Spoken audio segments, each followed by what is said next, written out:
Majalisar Ɗinkin Duniya ta bayyana cewa adadin matan da ake kashewa sakamakon tashe-tashen hankula a duniya ya ninka sau uku a shekaru biyu da suka gabata. Majalisar Ministocin Firaministan Thailand ta yi murabus.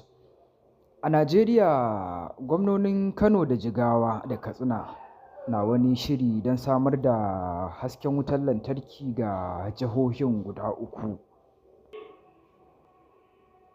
Babban Sakataren Majalisar Ɗinkin Duniya Antonio Guterres ya bayyana cewa adadin matan da ake kashewa sakamakon tashe-tashen hankula a sassan duniya ya ninka sau uku a shekaru biyun da suka gabata.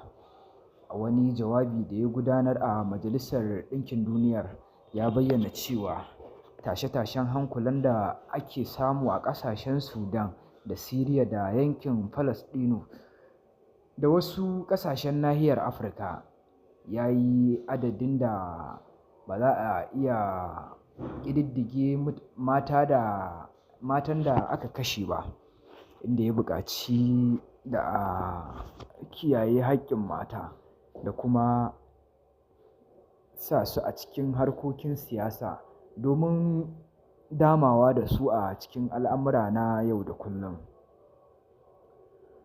Majalisar Ministocin Firaministan Thailand ta yi murabus jim kaɗan bayan kammala kaɗa ƙuri'a na amincewa da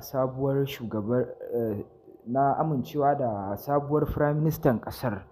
A Thailand dai ana ci gaba da samun cece-kuce tsakanin Firaministan ƙasar Mario Kishuba da kuma wasu 'yan siyasa wanda suke ganin ya ɗauki mulki na gurguzu na China da Koriya ta Arewa don ganin ya murƙushe masu adawa da masu gudanar da al'amura na yau da kullum. Ƙarshen labarin duniyar kenan.